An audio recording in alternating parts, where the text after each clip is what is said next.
that indeed in the next few weeks, the ICT hub at Dogoto Chief's Camp, where I have fabricated a former chief's boardroom into such an ICT hub, Honorable Speaker, will be open. Kikuyu Town ICT hub will be open.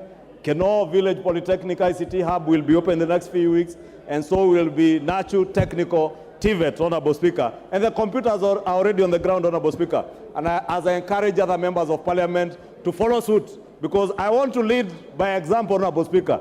That is why I'm speaking to these ICT hubs, because I appreciate that millions of our young people are jobless, and they can access jobs not just through the housing fund levy that we have set up to build houses, Honorable Speaker, that will create jobs, but we can also create jobs through online jobs where people will be able to work right from their homes. Honorable Speaker, with those very many remarks, allow me to support this appropriations bill and urge the House to support it.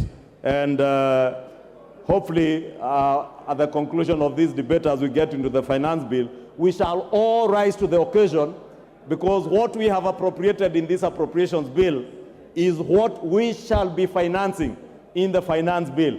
And I do hope even the myriad of amendments that I see on the order paper will be towards the goal of helping government realize higher revenues, so that we also don't get deeper into the pit of borrowing, Honorable Speaker. And with those many remarks, I beg to support.